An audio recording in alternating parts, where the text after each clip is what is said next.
नमस्कार मित्रों, Shukla ji UP 32 channel में आपका स्वागत है। और आज हम इस वीडियो में बात करेंगे मित्रों, भगवान राम से जब न्याय मांगने आया एक कुत्ता।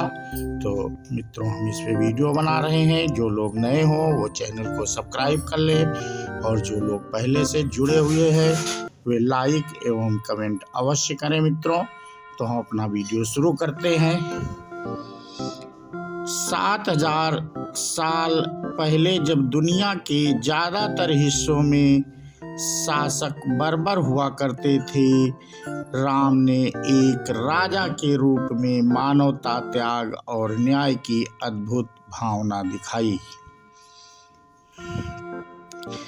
भारत में राम राज्य को सबसे न्यायपूर्ण व्यवस्था माना जाता है।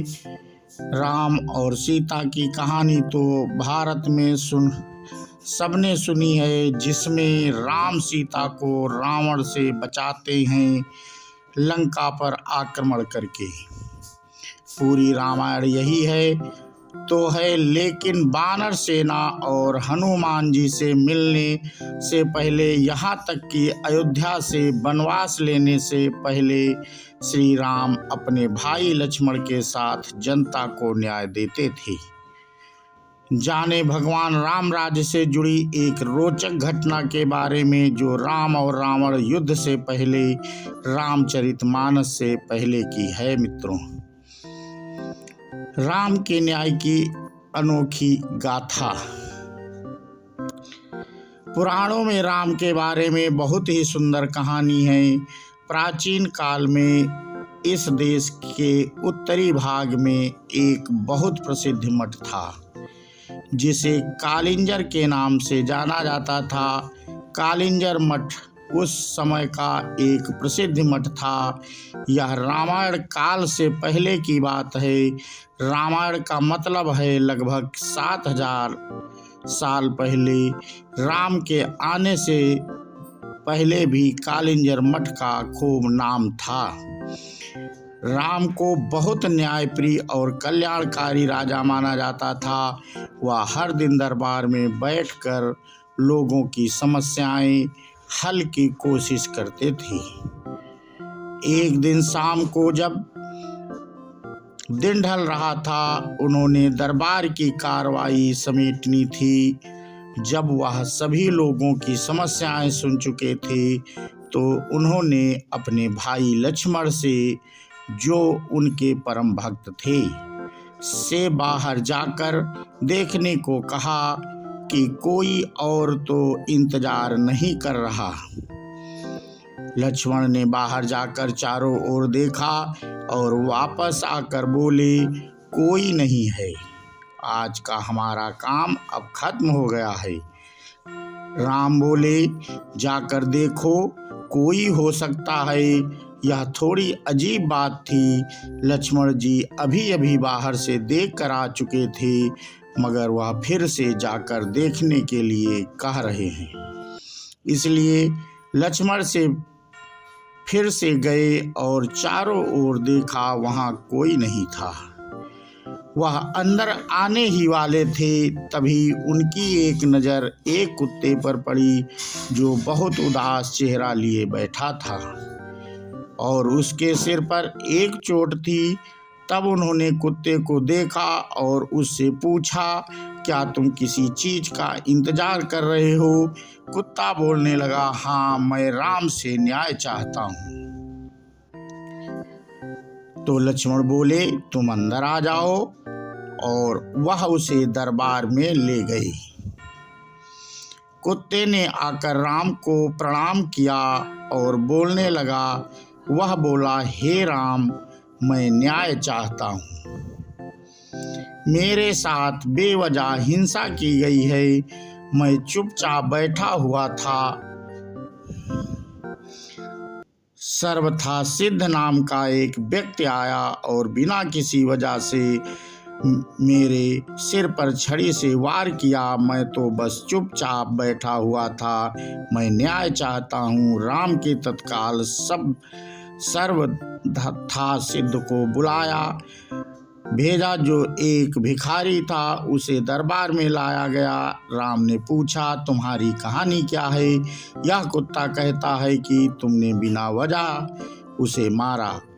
सर्वथा सिद्ध बोला, हाँ मैं कुत्ते का अपराधी हूँ। मैं भूख से बौखला रहा था, मैं गुस्से में था, निराशा था। यह कुत्ता मेरे रास्ते में बैठा हुआ था, इसलिए मैंने बेवजह निराशा और गुस्से में इस कुत्ते के सिर पर मार दिया। आप मुझे जो भी सजा देना चाहें दे सकते हैं। फिर राम ने यह बात अपने मंत्रियों और दरबारियों के सामने रखी और बोले, आप लोग इस भिखारी के लिए क्या सजा चाहते हैं? उन सब ने इस बारे में सोच कर कहा, 1 मिनट रुकिए, यह बहुत ही पेचीदा मामला है। पहले तो इस मामले में एक इंसान और एक कुत्ता शामिल है, इसलिए हम सामान्य तौर पर जिन कानूनों को जानते हैं वे इस पर लागू नहीं होंगे। इसलिए राजा होने के नाते यह आपका अधिकार है कि आप फैसला सुनाएं।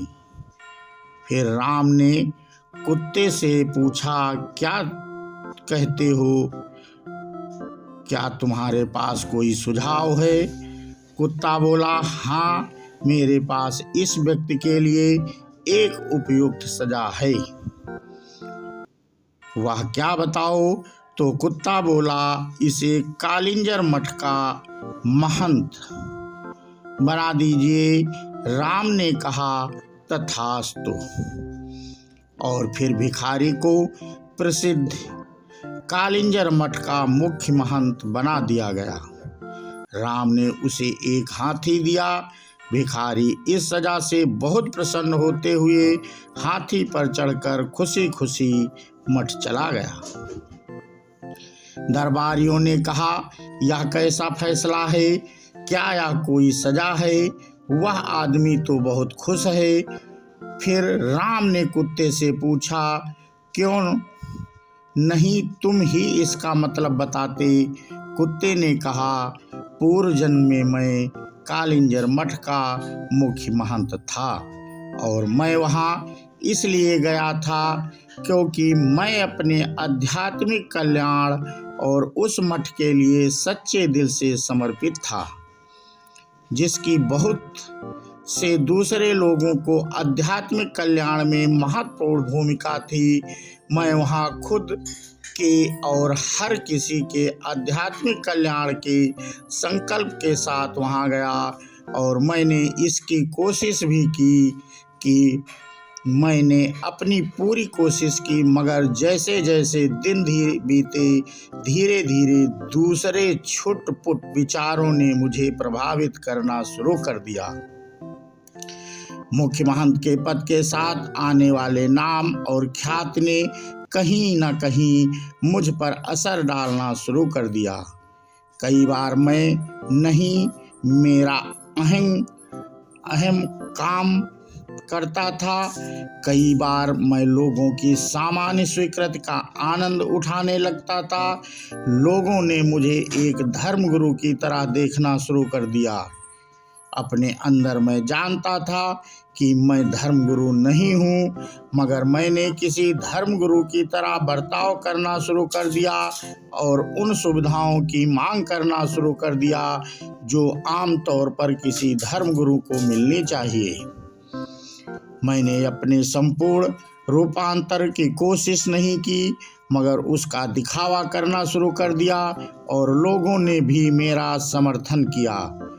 ऐसी चीजें होती रहीं और धीरे धीरे अपने आध्यात्मिक कल्याण के लिए मेरी प्रतिबद्धता घटने लगी और मेरे आसपास के लोग भी कम होने लगे। कई बार मैंने खुद को वापस लाने की कोशिश की, मगर अपने आसपास जबरदस्त स्वीकृति को देखते हुए मैं कहीं खुद को खो बैठा। इस भिखारी सर्वथा सिद्ध में गुस्सा है, अहंकार है, वह कुंठित भी है, इसलिए मैं जानता हूँ कि वह भी खुद को वैसा ही दंड देगा जैसा मैंने दिया था। इसलिए यह उसके लिए सबसे अच्छी सजा है।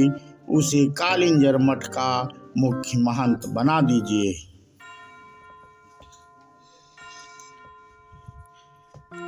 तिथि निर्धारित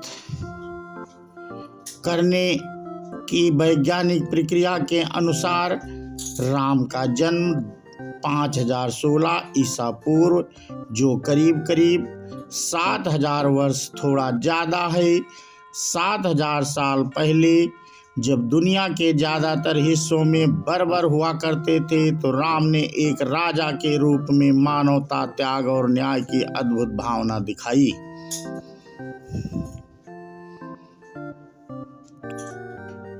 उनका राज्याभिषेक बहुत कम उम्र में ही हो गया था, मगर वह सरल परिस्थितियों के कारण उन्होंने राजगद्दी छोड़ दी। ऐसी छोटी मोटी परिस्थितियों को ज़्यादातर लोग अनदेखा कर देते, मगर राम उसे अनदेखा नहीं कर सकते थे, क्योंकि उनके अंदर न्याय की भावना बहुत प्रबल थी। इसलिए उन्होंने राजा का पद छोड़ दिया और अपनी पत्नी तथा एक भाई के साथ राज्य छोड़कर चले गए। वे उनका साथ नहीं छोड़ना चाहते थे और उनके पीछे पीछे चल दिए। तीनों जंगल में सत्ता सुख सुविधाओं के बिना और गुमनामी में रहे, बहुत सी मुसीबतें झेली। राम ने अपनी प्रिय पत्नी को खोने की हृदय विदारक स्थिति का सामना किया, जिसे कोई दूसरा पुरुष उठा कर ले गया था। उन्होंने एक युद्ध लड़ना पड़ा और उनके जीवन में बहुत सी दुर्भाग्यपूर्ण घटनाएं हुई, मगर इन घटनाओं के दौरान भी उन्होंने न्याय और निस्वार्थ भावना दिखाई और किसी स्थिति में सबसे बदतर चीजों के लिए खुद तैयार रहे। भारत में राम राज्य को एक न्यायपूर्ण राज व्यवस्था के पर्याय के रूप में जाना जाता है।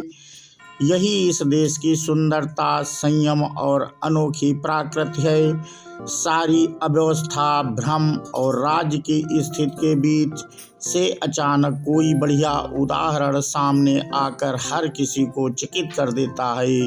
भारत के तौर तरीके हमेशा से ऐसे ही रहे हैं। जब हर किसी को लगता है कि यह संस्कृति नष्ट हो रही है, हर सीमा से परे भ्रष्ट हो गई, तो अचानक कोई बहुत बढ़िया उदाहरण आपके सामने आ खड़ा होगा, जो आपको सोचने पर मजबूर कर देता है। हाँ, अभी एक उम्मीद है। ऐसा अक्सर होता रहता है, क्योंकि अव्यवस्था में हम सबसे बढ़िया काम करते हैं। जब बहुत ज़्यादा अव्यवस्था होती है तो हमें समझ में नहीं आता कि कैसे काम करें। भारतीयों का व्यवस्था में बहुत दम घुटता है। उन्हें थोड़ी अव्यवस्था चाहिए होती है। मैं जानता हूँ कि पश्चिमी लोगों के लिए यह कुछ ज़्यादा अव्यवस्था है, मगर यह बस थोड़ी सी ही है। ठीक है, क्या थोड़ा है और क्या ज़्यादा है, इसका मानदंड हर देश के लिए अलग अलग होता है। भारतीय मानदंडों से यह बस जरा सी अव्यवस्था है और उसके बिना वे सहज महसूस नहीं करते। उन्हें इसकी ज़रूरत होती है। उन्हें एक दूसरे से थोड़ा टकराने की ज़रूरत पड़ती है, वरना उन्हें एक दूसरे की कमी महसूस होती है। तो मित्रों, हमने इस वीडियो में आपको एक कुत्ते की न्याय की कहानी सुनाई और श्री रामचंद्र जी से जीवन में बहुत सी परेशानी आई और उन्होंने उनका सामना जो किया, न्याय उनका और आज भी हमारे भारत के मानदंडों में और हमारी प्रथा में आज भी है। और हम लोग जानते हैं, ये एक न्याय की सीमा निर्धारित नहीं होगी तो हमें जीने में कठिनाई भी होगी। तो मित्रों, हम अपना वीडियो यहीं पे समाप्त करते हैं और ये वीडियो आपको कैसा लगा हमें कमेंट करके बताएं। और जो पहली बार चैनल देख रहे हैं मित्रों, वो चैनल को सब्सक्राइब कर लें और हम ऐसे ही वीडियो धार्मिक लाते रहते हैं और आपके साथ शेयर करते हैं मित्रों। और कोशिश ये करते हैं जो हर व्यक्ति को कथा राम जी से ना मालूम हो तो वो कथा हम आपके सामने मित्रों लाने की कोशिश करते हैं ढूंढ करके, जिससे आप लोगों का ज्ञानवर्धन हो सके और भक्ति में आप लोग समाहित रहें। क्योंकि भगवान का नाम ले या सुनने से ही भक्ति मित्रों बढ़ती है। ऐसा नहीं है कि भगवान का जो लोग नाम लेते हैं उन्हीं के सुनने से भी भक्ति मनुष्य में प्रबल होती है। और यदि आप नहीं पढ़ना चाहते हैं तो सुनना चाहिए और सुनने से ईश्वर की तरफ आपकी जितनी भक्ति प्राप्त होगी। मनुष्य जिस प्रकार से इस शरीर का मित्रों पालन पोषण करने के लिए हमें भोजन की आवश्यकता पड़ती है, इसी प्रकार हमारी आत्मा को राम भजन की आवश्यकता पड़ती है। हम लोग जितने ही भजन करते हैं मित्रों, हमारी आत्मा उतनी ही बलिष्ठ होती है। तो हमारा कहने का मित्रों मतलब यही था कि जो शरीर के लिए हम भोजन का प्रयोग करते हैं तो आत्मा की बलिष्ठता के लिए भजन का